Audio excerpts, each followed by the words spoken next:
Ghibah adalah gunjing. Apa itu gunjing? Menceritakan aib yang ada pada seseorang yang dia tidak suka untuk diceritakan. Ya, dasarnya itu ada sama dia. Jalannya pincang, omongannya cadel misalnya, apalah, ada aib apa saja pada diri dia. Dia tidak suka. Kalau kita ceritain pasti dia marah. Maka itu namanya ghibah. Dan ini tidak boleh. Hukumnya diharamkan dalam Islam dan termasuk dosa besar dan penyebab siksa kubur. Oleh karena itu teman-teman, tidak perlu menceritakan apapun tentang orang kecuali kebaikan. Kalau nggak ada yang sudah, jangan diceritain. Nggak usah ikut-ikutan. Kalau tidak ada pada dia lebih besar dosanya, karena fitnah. Kalau ada ghibah, kalau nggak ada fitnah. Berarti nggak usah masuk ke zona orang lain, nggak usah. Kalau kita terpaksa harus tahu keadaan orang, kalau itu benar kita dukung, kalau itu salah kita nasihati dan tutupi.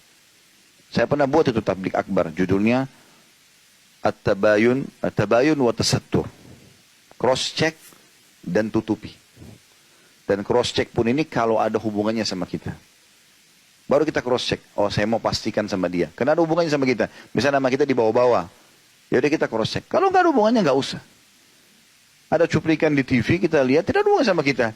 Ah, saya mau cross check juga. Cross check untuk apa? Hubungannya apa sama kamu? Nggak ada hubungannya sama sekali. Nggak perlu. Oh, ada orang beli mobil itu, saya mau cross check dulu uangnya halal atau tidak. Nah, apa hubungannya apa? Gitu. Jadi nggak usah gitu ya, nggak usah masuk ke alam orang lain. Makanya Nabi SAW sering saya ulangi riwayat ini. Beliau kalau pagi hari, kayak kita sekarang waktu duha begini, habis mandi bersih biasanya lagi kosong, beliau jalan dengan para sahabat. Mungkin menjenguk orang sakit, mungkin masuk ke pasar, apalah. Nah seringkali di tengah-tengah jalan atau di tengah proses itu ada wahyu turun. Itu sering terjadi. Maka Nabi SAW kalau habis mandi segala macam sudah rapi, mau keluar, begitu buka pintu banyak sahabat depan rumahnya. Yang paling pertama kalimat Nabi, jangan ada yang ceritakan aib sahabatku. Saya ulangi, jangan ada yang ceritakan aib sahabatku, karena aku ingin bertemu dengan mereka dalam kondisi lapang dada. Kita sekarang buka pintu, langsung, udah tahu belum? Telepon, udah tahu belum? Langsung yang pertama itu, buka gosipnya orang. Assalamualaikum, tidak, gitu kan. Cerita apa yang bermanfaat, tidak. Tanya kabar, enggak, langsung. Ya.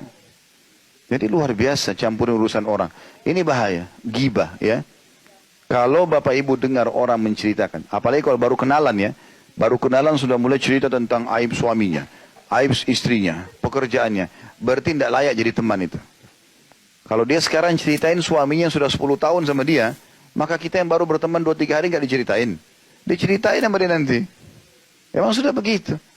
Kalau kita ketemu sama orang, dia berbicara hanya yang bermanfaat saja. Kalau dia bicara ilmu, nasihat, pendidikan anak kah, masalah bisnis kah, masalah apalah, sukses rumah tangga, banyak yang bisa dibicarakan yang bermanfaat. Kenapa harus masuk ke zona yang tidak perlu? Gitu kan? Nggak usah. Dan jangan bilang, ini sering terjadi Bapak Ibu sekalian. Saya sebenarnya tidak mau ghibah sih, tapi loh, terus cerita lagi. Ya sama saja. Dia hanya mau